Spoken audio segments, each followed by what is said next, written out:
दोस्तों स्वागत है आपका बिहार न्यूज़ में। दोस्तों मैं हूं फिरदौस गनी और आप देख रहे हैं केडीवी लाइव।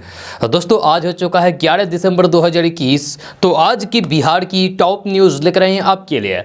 दोस्तों वीडियो स्टार्ट करने से पहले आपसे एक रिक्वेस्ट है, अगर आप नए हैं इस चैनल पर तो फिर इस चैनल को सब्सक्राइब करके बेल आइकन को भी प्रेस कर दीजिए और साथ में वीडियो को लाइक कर दीजिए, अपने दोस्तों के साथ शेयर भी कीजिए। तो चलिए दोस्तों स्टार्ट करते हैं आज की पूरे बिहार की टॉप न्यूज़। दोस्तों आज बिहार न्यूज़ में सबसे पहले बात करते हैं कि बिहार में लगातार बढ़ रही लूट, हत्या और डकैती समेत अन्य गंभीर आपराधिक घटनाओं को लेकर पुलिस के काम पर सवाल उठ रहे हैं। ऐसे में बिहार के डीजीपी एस के सिंघल ने सभी जिलों के एसपी को बड़ा आदेश दिया है। डीजीपी एस के सिंघल ने सभी जिला एसपी को निर्देश दिया है कि वे क्षेत्र में अलग से सशस्त्र बल यानी कि आर्म्ड फोर्स की व्यवस्था करें, ताकि गंभीर आपराधिक मामलों में शामिल अपराधियों की गिरफ्तारी तेजी से हो सके। दोस्तों बात करते हैं कि बिहार की राजधानी पटना से बड़ी खबर सामने आ रही है। ताजा रिपोर्ट्स के मुताबिक नीतीश सरकार पहली से 8वीं तक की बेटियों के खाते में पोशाक खरीदने के लिए पैसे डालेगी, यानी कि कपड़े खरीदने के लिए पैसे डालेगी। इसको लेकर विभाग के स्तर पर तैयारियां शुरू हो गई है। बहुत जल्द पैसों का ट्रांसफर कर दिया जाएगा। खबर के अनुसार बिहार के सभी राजकीयकृत और प्रारंभिक विद्यालय में पढ़ने वाली बेटियों के बैंक खाते में डीबीटी के माध्यम से पैसे ट्रांसफर की जाएगी। जो 10 दिनों के अंदर ये पैसा सभी बेटियों के खाते में चली जाएगी। आपको बता दें कि मुख्यमंत्री पोशाक योजना तथा बालिका पोशाक योजना के तहत 2020-21 शैक्षणिक सत्र की राशि लड़कियों के बैंक अकाउंट में भेजी जाएगी। इसको लेकर शिक्षा विभाग 151 करोड़ 7,02,500 रुपए खर्च करेगा। जब मिली जानकारी के अनुसार मुख्यमंत्री पोशाक योजना के तहत पैसों का ट्रांसफर करने के लिए बिहार शिक्षा विभाग ने पूरी तैयारी कर ली है। बहुत जल्द डीबीटी के माध्यम से सभी लड़कियों के खाते में पैसे भेजने का सिलसिला शुरू कर दिया जाएगा। दोस्तों बात करते हैं कि बिहार में अब किसी भी वकील के खिलाफ खड़े होने से पहले आपको 100 बार सोच लेना चाहिए। ऐसा तो लोग पहले से भी करते हैं, लेकिन अब मामला और गंभीर होने वाला है। दरअसल बार काउंसिल ऑफ इंडिया इस कोशिश में जुटा हुआ है कि वकीलों के खिलाफ अपराध के मामलों के लिए अलग से कानून बने। इसके लिए एक ड्राफ्ट भी तैयार कर लिया गया है। बार काउंसिल ऑफ इंडिया के चेयरमैन मनन कुमार मिश्रा ने पटना में बताया है कि एडवोकेट प्रोटेक्शन बिल का ड्राफ्ट केंद्रीय विधि मंत्री किरण रिजिजू को सौंप दिया गया है। बिल की drafting bar council of India की 7 सदस्यीय कमेटी ने की है। जब कोई भी पुलिस अधिकारी किसी भी वकील को तब तक गिरफ्तार नहीं कर सकेगी जब तक मुख्य दंडाधिकारी का स्पष्ट आदेश नहीं हो। अधिवक्ता या फिर वकील संघ की किसी भी प्रकार की शिकायत के निपटारे के लिए जिला स्तर से लेकर सर्वोच्च न्यायालय तक शिकायत निवारण समिति बनाने के प्रावधान है। मिश्रा ने यह भी बताया है कि इस बिल को संसद से भी जल्द से जल्द पास कराने का प्रयास किया जाएगा। दोस्तों बात करते हैं कि इंटरनेट मीडिया ने जितना काम आसान किया है उतना ही लोगों की परेशानी भी बढ़ा दी है। हाल के दिनों में महिला विकास निगम और महिला हेल्पलाइन में साइबर बुलिंग से जुड़े काफी मामले आ रहे हैं। साइबर बुलिंग इलेक्ट्रॉनिक माध्यम से लोगों को परेशान करना, इसमें चिढ़ाना और लोगों का मजाक बनाना शामिल है। इसमें अफवाह फैलाना और आपत्तिजनक चीजें भेजना शामिल है। अधिकारियों के अनुसार साइबर से जुड़े मामले अभी भी आते हैं, उनको साइबर सेल भेजकर न्याय दिलाने की कोशिश की जाती है। कई पीड़ितों ने इसको लेकर शिकायत की है। एक पीड़िता ने अपने आवेदन में कहा है कि कुछ दिनों से उनके सोशल साइट पर अलग अलग आईडी से गंदे मैसेज आ रहे हैं। इग्नोर करने के बाद लगातार वीडियो कॉल और ऑडियो कॉल करके परेशान किया जा रहा है। कॉलेज में पढ़ाई करने वाली छात्रा ने आवेदन में बताया है कि उसकी एक लड़के के साथ दोस्ती थी। कुछ दिनों तक दोनों की बातचीत भी हुई, लेकिन पढ़ाई में दिक्कत होने के कारण उसने लड़के से बात करना बंद कर दिया, जिससे लड़का बहुत परेशान हो गया। हेल्पलाइन में दिए गए आवेदन में उसने बताया है कि लड़के ने उसकी कई फोटो एक गलत साइट पर डाल दी है। आवेदन मिलने के बाद मामले को सीधे साइबर सेल में भेज दिया गया है। वहीं हेल्पलाइन नंबर पर आवेदन देते हुए एक अन्य लड़की ने बताया है कि किसी ने उसकी फेक आईडी बना ली है। अब वह दोस्त और रिश्तेदारों से पैसे की मांग कर रहा है, साथ ही फोटो भी गलत साइट पर डाल दी है। आवेदन मिलने के बाद महिला विकास निगम ने इसे सीधे पुलिस और साइबर सेल के पास भेज दिया है। साइबर क्राइम से संबंधित शिकायत दर्ज कराने के लिए हेल्पलाइन नंबर भी है और यह नंबर है 155260। इस पर आप कॉल करके अपना हेल्प ले सकते हैं। वहीं साइबर सेल का नंबर है 0612221623 और पुलिस हेल्पलाइन नंबर है 186034569999। इस पर भी कॉल करके अपनी शिकायत आप दर्ज करा सकती हैं। दोस्तों बात करते हैं कि बिहार की राजधानी पटना से बड़ी खबर सामने आ रही है। ताजा रिपोर्ट्स के मुताबिक नीतीश सरकार बिहार में जमीन विवाद को खत्म करने तथा सरकारी जमीन की जांच के लिए बिहार के 20 जिलों में जमीन का सर्वे करा रही है। इस सर्वे के दौरान सरकारी जमीन को चिन्हित किया जा रहा है। खबर के अनुसार अभी तक 20 जिलों में 90,688 से भी ज्यादा सरकारी प्लॉट की जानकारी मिली है। हालांकि अभी भी इन जिलों में जमीन सर्वे किया जा रहा है। जहां कोरोना महामारी के कारण सर्वे की रफ्तार थोड़ी धीमी है, लेकिन धीरे धीरे इसकी रफ्तार में वृद्धि हो रही है। अब आपको उन जिलों के बारे में बता रहे जा रहे हैं जहां पर जमीन का भी सर्वे चल रहा है। तो उनमें से है नालंदा, जहानाबाद, मुंगेर, लखीसराय, सुपौल, अररिया, अरवल, कटिहार, किशनगंज, खगड़िया, जमुई, शिवहर, सहरसा, सीतामढ़ी, चंपारण, पूर्णिया, बांका, शेखपुरा, बेगूसराय और मधेपुरा।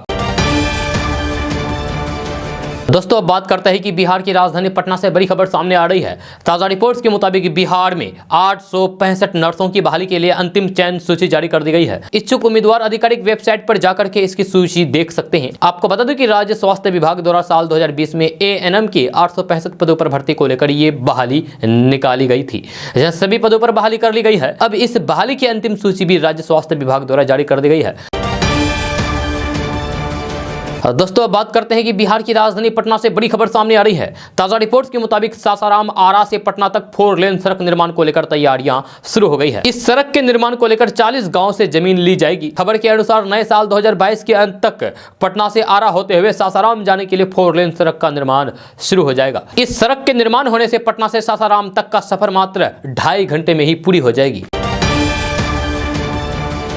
दोस्तों अब बात करते हैं कि अगर आपको बैंक में जरूरी काम है जो घर से ऑनलाइन नहीं किया जा सकता है, तो फिर यह खबर आपको जरूर देखनी चाहिए, क्योंकि दिसंबर और जनवरी में बैंकों में अधिक छुट्टियां आने वाली है। इस वजह से अगर आपका कोई भी जरूरी काम है या फिर महत्वपूर्ण लेन देन है, तो फिर उसे सप्ताह से पहले ही निपटा लें। ये छुट्टियां अलग अलग बैंकों में अलग अलग जगहों पर पड़ने वाली है। हालांकि इस दौरान ऑनलाइन सेवाएं जारी रहेगी। जानकारी के अनुसार दिसंबर 2021 के बचे हुए दिनों में से 8 दिन और जनवरी में 12 दिनों की छुट्टियां होगी। जब बैंकों के प्रस्तावित निजीकरण के विरोध में आगामी सप्ताह में बैंक यूनियनों द्वारा 2 दिवसीय हड़ताल का आह्वान किया गया है। इस बैंकिंग हड़ताल के चलते 2 दिन यानी कि 16 दिसंबर और 17 दिसंबर को बैंक शाखाएं बंद रहेंगी।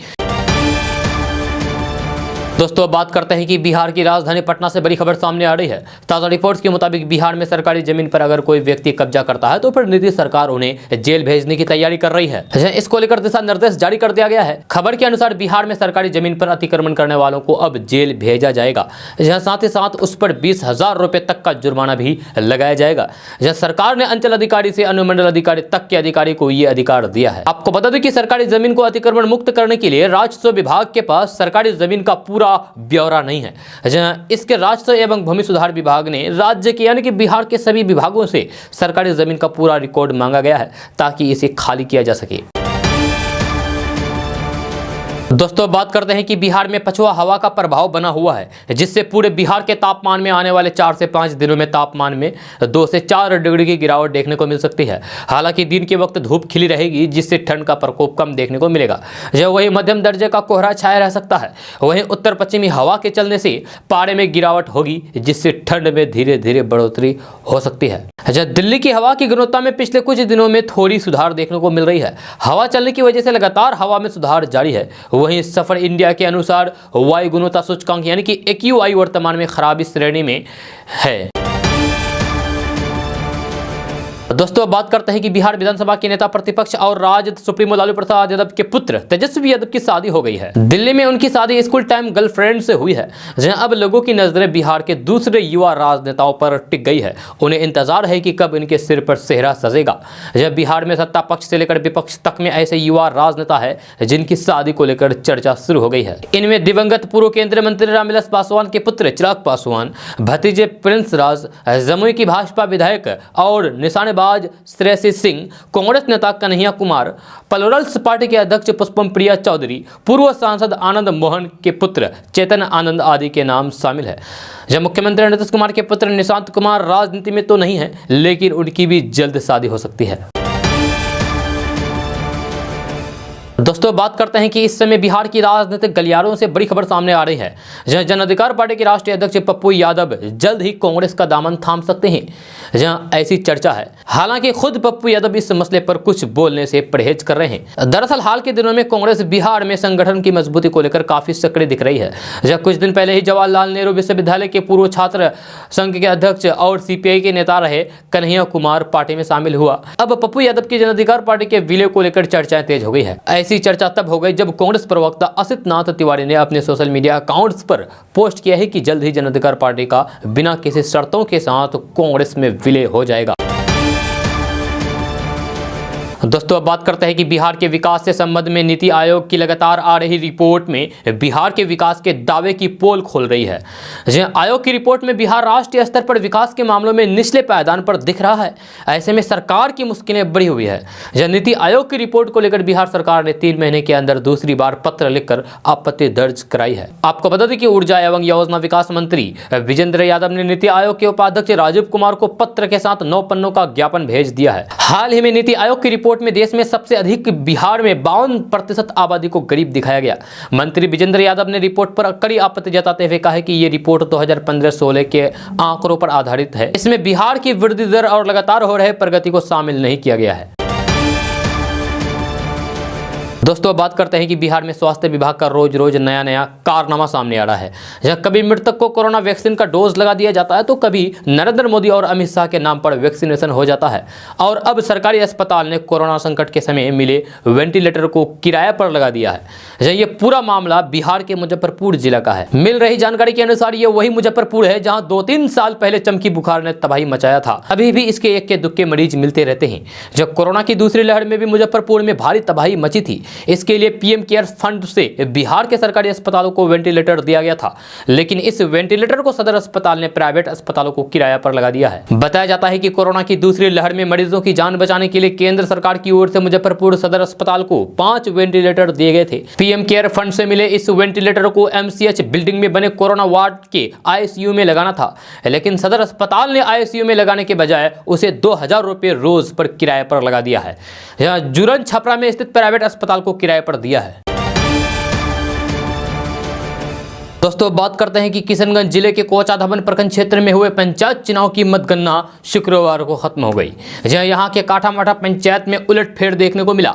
जहां कोचाधामन के एआईएमआईएम के विधायक मोहम्मद इजहार अस्फी की बहू सोहाना अस्फी भी अपना सीट नहीं बचा सकी। कोचाधामन के वर्तमान सोहाना अस्फी की काठामाठा पंचायत से प्रत्याशी होने से परिणाम पर सभी की नजरें टिकी थी। काठामाठा पंचायत में मुखिया पद की लड़ाई अस्फी परिवार और पूर्व मुखिया शमीम आलम के परिवार के सदस्यों के बीच ही हर बार होती आ रही है।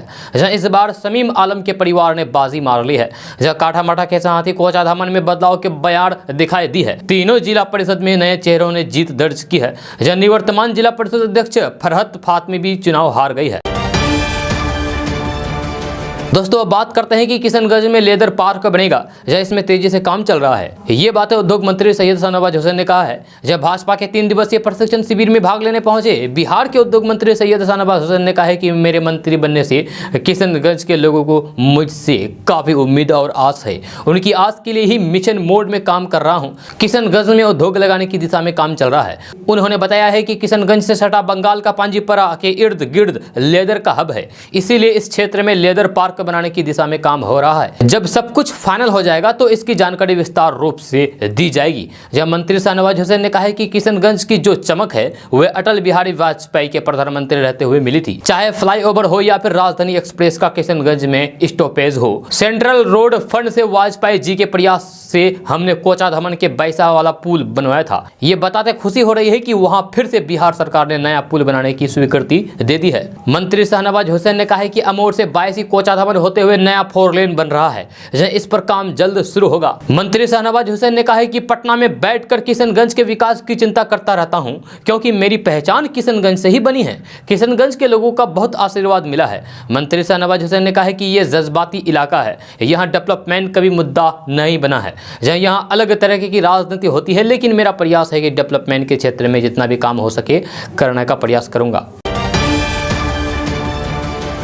दोस्तों अब बात करते हैं कि गुरुग्राम के सेक्टर 37 में खुले में नमाज के विरोध में चल रहे विरोध के बीच कई हिंदुत्व समूहों ने 10 दिसंबर को सेक्टर 37 में मुस्लिम विरोधी नारे लगाए। मुस्लिम समूहों का कहना है कि उन्होंने समुदाय के खिलाफ यानी कि मुसलमानों के खिलाफ से ऐसे हिंदुत्व तत्वों के साथ टकराव से बचने और फिर उनसे सेक्टर 37 में यहाँ नमाज अदा करने के लिए नहीं आने के लिए कहा है। मुस्लिम राष्ट्रीय मंच के खुर्शीद रजा खान ने एक न्यूज चैनल से बातचीत करते हुए कहा कि कानून व्यवस्था, शांति और भाईचारा बेहद जरूरी है। उन्होंने कहा कि नमाज पढ़ना अहम है, पूजा भी अहम है, लेकिन दोनों से ज़्यादा अहम यह है कि गुरुग्राम में शांति बनी रहे। इसके आधार पर सार्वजनिक जगहों पर नमाज नहीं पढ़ी जाएगी और हम केवल उन्हीं जगहों पर इस्तेमाल करेंगे जिन पर प्रशासन द्वारा सहमति बनी है। रजाका ने आगे कहा है कि गुरुग्राम सिर्फ हिंदुओं या फिर मुसलमानों का नहीं है, बल्कि सभी धर्मों और पंथों के लोगों का है। दोस्तों अब बात करते हैं कि बिहार के स्वास्थ्य विभाग के अजब गजब कारनामे हैं। यह स्वास्थ्य विभाग कोविड-19 वैक्सीनेशन को लेकर कितना गंभीर है कि आप इस बात से ही अंदाजा लगा सकते हैं कि स्वर्ग यानी कि मरे हुए सिधारी एक महिला को न सिर्फ सेकेंड डोज लगा दी बल्कि सर्टिफिकेट भी जारी कर दिया गया। यह मामला छपरा जिले के सलेमपुर हरिमोहन गली मोहल्ले के रहने वाले पत्रकार डीएम तोमर की मां कौशल्य देवी के मामले में विभाग का यह सच सामने आया है। उनकी मौत हो चुकी है, पर स्वास्थ्य विभाग ने गुरुवार को सेकेंड डोज वैक्सीन लगाने का सक्सेसफुल मैसेज भेज दिया है और दोनों डोज पूरा होने की जानकारी भी उपलब्ध करा दी है।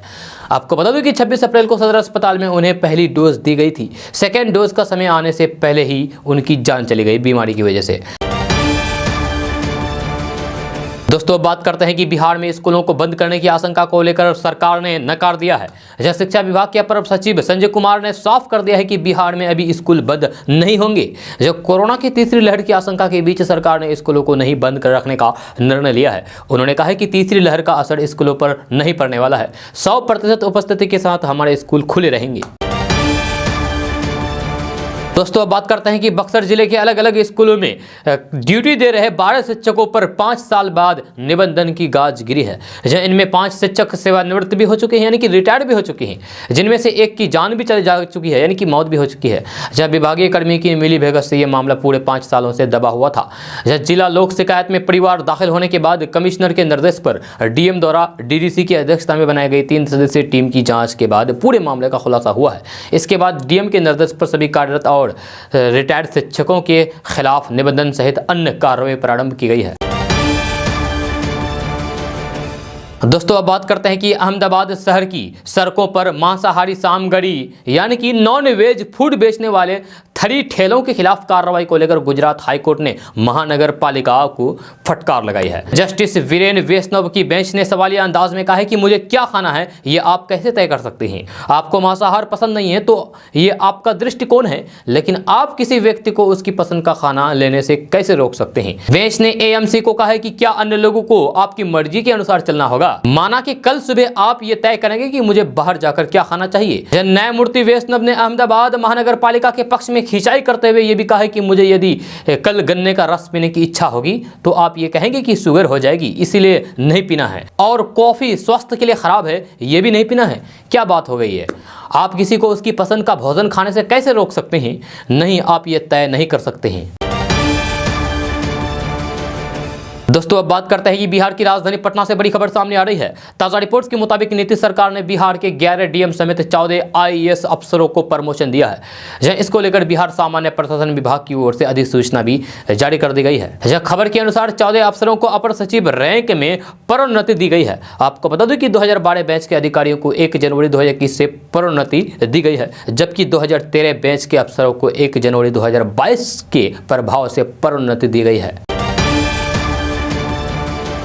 दोस्तों अब बात करते हैं कि 2 बार चंद्रयान का सफल प्रक्षेपण करने के बाद भारत अब तीसरी बार चंद्रयान को चांद पर भेजने की तैयारी में जुटा हुआ है। साल 2022-23 की दूसरी तिमाही में चंद्रयान 3 का प्रक्षेपण किया जा सकता है। सरकार ने कहा है कि चंद्रयान 3 के प्रक्षेपण से पहले सभी निर्धारित परीक्षण कर लिए जाएंगे। राज्यसभा में केंद्रीय मंत्री जितेंद्र सिंह ने चंद्रयान 3 के प्रक्षेपण के बारे में जानकारी दी है। एक लिखित सवाल के जवाब में केंद्रीय विज्ञान एवं प्रौद्योगिकी मंत्री जितेंद्र सिंह ने कहा है कि चंद्रयान 3 का प्रक्षेपण 2022-23 की दूसरी तिमाही में होने की संभावना है।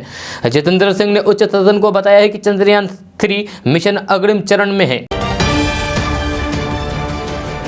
दोस्तों अब बात करते हैं कि आमतौर पर फोटो सेशन से दूर रहने वाले बिहार के मुख्यमंत्री नीतीश कुमार आज छात्र छात्राओं और शिक्षकों के साथ सेल्फी खिंचवाते नजर आए। मुख्यमंत्री नीतीश कुमार निरीक्षण के लिए बख्तियारपुर के इंजीनियरिंग कॉलेज अपने मंत्री और अधिकारियों के साथ पहुंचे थे, जहां उन्होंने उपस्थित अधिकारियों के साथ शिक्षक और छात्र छात्राओं से कई तरह की बातें की, जानकारी लेते हुए बातें की और फिर उन्होंने कई तरह के निर्देश दिए। यहाँ के शिक्षक और छात्र छात्राओं ने भी कई तरह की मांग सीएम नीतीश कुमार के पास रखी और इसके साथ ही फोटो सेशन के लिए आग्रह किया गया। तो मुख्यमंत्री नीतीश कुमार सहज ही तैयार हो गए और सभी के साथ सामूहिक फोटो खिंचवाई। इस दौरान कई शिक्षक और छात्र छात्राएं सीएम नीतीश कुमार के साथ सेल्फी भी लेते नजर आए और इस दौरान मुख्यमंत्री नीतीश कुमार भी काफी खुश दिखे। दोस्तों अब बात करते हैं कि बिहार में शराबबंदी की सख्ती के बाद सचिवालय में स्थित मद्य निषेध एवं उत्पाद विभाग के मुख्यालय से ही राज्य के सीमावर्ती जिलों के एकीकृत चेक पोस्ट की लाइव निगरानी की जा रही है। इसके लिए बंगाल, उत्तर प्रदेश और झारखंड की सीमा पर बने प्रमुख चेक पोस्ट पर 5-5 हाई रेजोल्यूशन कैमरे लगाए गए हैं। इसकी लाइव स्ट्रीमिंग सीधे मुख्यालय में बने कंट्रोल रूम में हो रही है। इनमें 3 ANPR कैमरे हैं जो गाड़ियों के नंबर प्लेट और उसके ड्राइवर पर सीधी नजर रखते हैं। बाकी 2 कैमरों की मदद से गाड़ी के आगमन और प्रस्थान के दौरान होने वाली जांच की गतिविधि को रिकॉर्ड किया जाता है। विभागीय अधिकारियों के अनुसार इन कैमरों की मदद से संदिग्धों की पहचान में मदद मिल रही है। बार बार चेक पोस्ट पार करने वाले या फिर संदिग्ध नंबर वाली गाड़ियों की पहचान की जा रही है। जरूरत के अनुसार परिवहन ऐप से उसकी जांच करके ये पता लगाया जाता है कि कहीं ये गाड़ी चोरी की तो नहीं है। रिकॉर्ड किए गए डेटा का मिलान करके सॉफ्टवेयर के माध्यम से उसका विश्लेषण किया जा रहा है। दोस्तों अब बात करते हैं कि कोरोना के ओमिक्रॉन वेरिएंट के खतरे के बीच बिहार में कोरोना के मामले एक बार फिर से बढ़ने लगे हैं। बीते शाम को बिहार में 24 घंटे में एक साथ 17 लोगों में कोरोना पॉजिटिव की पुष्टि हुई है। इसमें से 14 मामले अकेले राजधानी पटना में ही मिले हैं। इन 14 पॉजिटिव मामले में 5 लोग विदेश ट्रेवल हिस्ट्री वाले हैं। जब बिहार में पिछले 24 घंटे में कोरोना मरीजों की संख्या में हुई वृद्धि के बाद खतरा फिर से बढ़ने लगा है। स्वास्थ्य विभाग के आंकड़े के अनुसार बिहार में एक्टिव मरीजों की संख्या बढ़कर अब 49 तक पहुंच गई है। जब पटना में एक्टिव मरीजों की संख्या बढ़कर 35 पर पहुंच गई है। बेगूसराय, गया और नालंदा में भी एक पॉजिटिव मरीज मिले हैं। ओमिक्रॉन के दहशत के बीच कोरोना के बढ़ते मामले ने एक बार फिर से प्रदेश की यानी कि बिहार की चिंता बढ़ा दी है। दोस्तों अब बात करते हैं कि बिहार पंचायत चुनाव इस बार कई मायनों में खास रहा है। इस बार के चुनाव में पहली बार EVM से वोटिंग हुई। जब पहली बार चरणवार आदर्श आचार संहिता लागू हुई। जब बिहार में 10 चरणों में पंचायत चुनाव को शांतिपूर्ण तरीके से पूरा किया गया। बिहार पंचायत इलेक्शन की सराहना देश के कई राज्यों और संस्थानों ने की है। जब बिहार के पंचायती राज मंत्री सम्राट चौधरी ने बताया है कि इस बार का चुनाव फ्री एंड फेयर पोल की दिशा में बिहार की बड़ी उपलब्धि कही जा सकती है। इसको करीब से जानने समझने के लिए ओडिशा, गुजरात, चंडीगढ़ और नागालैंड से टीम भी आई थी। ये टीमें बिहार पंचायत इलेक्शन को देखकर काफी खुश हुई और अपने अपने प्रदेशों में बिहार पंचायत इलेक्शन मॉडल लागू करने की योजना में कार्य कर रही है। यह मंत्री ने बताया है कि राज्य निर्वाचन आयोग की टीम ने पंचायत चुनाव में तकनीक का बेहतरीन उपयोग किया है। जब बिहार में पहली बार पंचायत चुनाव में ही OCR मशीन, मतदाताओं की पहचान के लिए बायोमेट्रिक मशीन और मतदान के समय लाइव वेबकास्टिंग की व्यवस्था की गई। बिहार में ऑप्टिकल कैरेक्टर रिकॉग्नाइजेशन मशीन का चुनाव में इस्तेमाल किया गया। पंचायत चुनाव में इस बार एक साथ 5 EVM और 2 बैलेट पेपर का इस्तेमाल किया गया, जहां 2 बैलेट यूनिट के बेहतरीन कार्य किए गए। ग्राम पंचायत मुखिया, ग्राम पंचायत सदस्य, ग्राम पंचायत समिति सदस्य और जिला परिषद सदस्य के 4 पदों पर चुनाव M2 EVM के माध्यम से कराए गए। बचे हुए पंच और सरपंच के चुनाव बैलेट पेपर से करवाए गए। इससे थोड़ा देरी तो हुआ, लेकिन चुनाव की निष्पक्षता पर कोई सवाल नहीं उठाए। दोस्तों बात करते हैं कि केंद्र सरकार की बेटी पढ़ाओ बेटी बचाओ योजना का कई राज्यों में प्रदर्शन अच्छा नहीं रहा। एक रिपोर्ट के मुताबिक इस योजना के लिए उपलब्ध कराए गए फंड के लगभग 80% हिस्सों का इस्तेमाल सिर्फ इस योजना के प्रचार प्रसार और विज्ञापनों के लिए किया गया है। महिला अधिकारिता मामले की समिति ने अपनी एक रिपोर्ट में फंड के खराब इस्तेमाल पर निराशा जताते हुए इसकी जानकारी दी है। दोस्तों बात करते हैं कि भोजपुरी एक्टर और गोरखपुर से सांसद रवि किशन का एक वीडियो सोशल मीडिया पर खूब वायरल हो रहा है। इस वीडियो में रवि किशन रॉयल्टी का एक मुद्दा उठाते हुए PM मोदी की तारीफ में कह रहे हैं कि वे पसीने से नहाते हैं। इसी वीडियो में आरजेडी नेता लालू प्रसाद यादव की बेटी रोहिणी आचार्य ने पलटवार किया है। दरअसल रवि किशन ने संसद में चल रहे शीतकालीन सत्र के दौरान कहा है कि आज में पूरी फिल्म इंडस्ट्री की ओर से एक संदेशा है प्रधानमंत्री जी के लिए। वो ये था कि जो लोग नहाते हैं पानी से वे लिबास बदलते हैं। हमारी यशस्वी प्रधानमंत्री जी पसीने से नहाते हैं और वे इतिहास बदलते हैं। उनके इस वीडियो पर रोहिणी आचार्य यानी कि जो लालू प्रसाद यादव की बेटी है रोहिणी आचार्य, उन्होंने लिखा है कि किसानों को कुचलकर जो जश्न मनाया करते हैं, पसीने से इतिहास बदलने की वही बात किया करते हैं। एक मिनट अध्यक्ष महोदय, आज मैं एक बात समस्त इंडस्ट्री के कलाकारों द्वारा एक संदेशा है अपने प्रधानमंत्री जी के लिए। वो ये था कि लोग नहाते हैं पानी से, जो नहाते हैं पानी से वो लिबास बदलते हैं। यशस्वी प्रधानमंत्री जी पसीने से नहाते हैं और वो इतिहास बदलते हैं। दोस्तों बात करते हैं कि पटना सहित सभी जिलों में खेती करने वाले किसानों के लिए अच्छी खबर सामने आ रही है। ताजा रिपोर्ट्स के मुताबिक बिहार के किसान अपने फसलों के लिए बिहार फसल बीमा योजना में आवेदन कर सकते हैं, या साथ ही साथ इसका लाभ प्राप्त कर सकते हैं।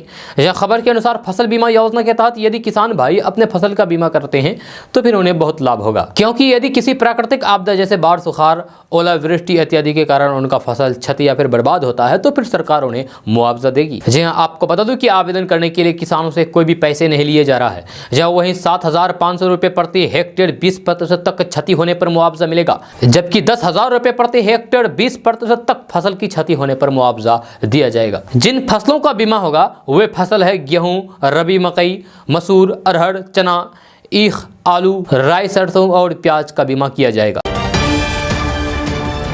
दोस्तों बात करते हैं कि बिहार में 12 दिसंबर को बिहार पुलिस एसआई परीक्षा का आयोजन होने वाला है। जय इसको लेकर बीपीएससी ने बड़ा फैसला लिया है, जिसके बारे में सभी उम्मीदवारों को सही जानकारी होनी चाहिए, ताकि उन्हें किसी भी तरह की कोई परेशानी का सामना न करना पड़े। खबर के अनुसार सब इंस्पेक्टर और सार्जेंट पदों पर भर्ती को लेकर 12 दिसंबर को आयोजित होने वाली परीक्षा में बैठने के लिए सभी उम्मीदवारों को कोरोना के टीकाकरण प्रमाण पत्र ले जाना अनिवार्य होगा।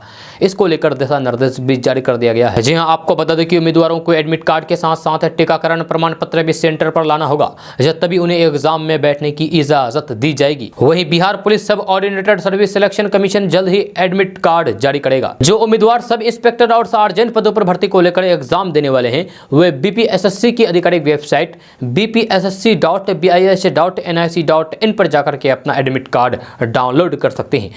इस भर्ती प्रक्रिया के तहत सब इंस्पेक्टर के 1998 और सार्जेंट की 215 पदों पर बहाली की जाएगी।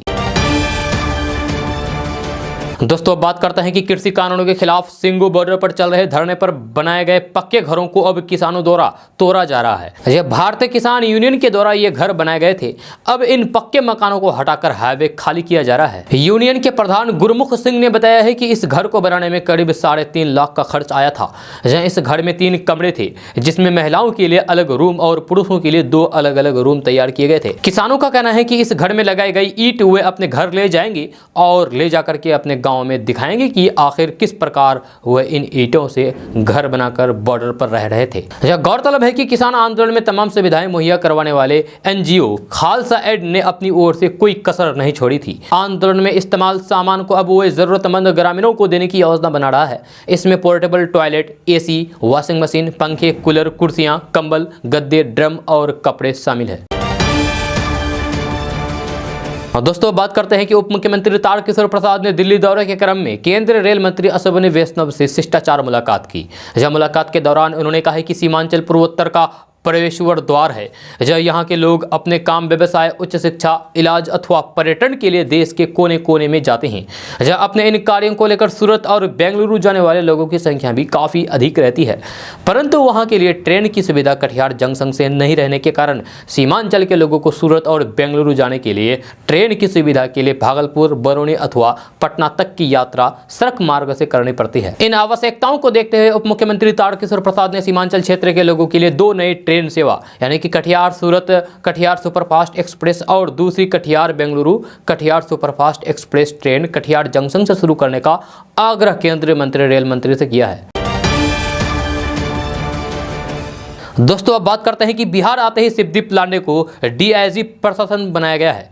केंद्र प्रतिनियुक्ति से लौटे आईपीएस अधिकारी शिवदीप लांडे को डीआईजी की जिम्मेदारी सौंप दी गई है। पुलिस मुख्यालय ने प्रतिनियुक्ति को आदेश जारी कर दिया गया है। उन्होंने बुधवार को पुलिस मुख्यालय में योगदान दिया था। पदस्थापना की प्रतीक्षा में रहे शिवदीप लांडे को डीआईजी प्रशासन के पद पर प्रतिनियुक्त किया गया है, जहां आईजी ने उनकी प्रतिनियुक्ति का आदेश जारी कर दिया गया है। 2006 बैच के आईपीएस शिवदीप लांडे हाल ही में महाराष्ट्र से बिहार लौटे हैं।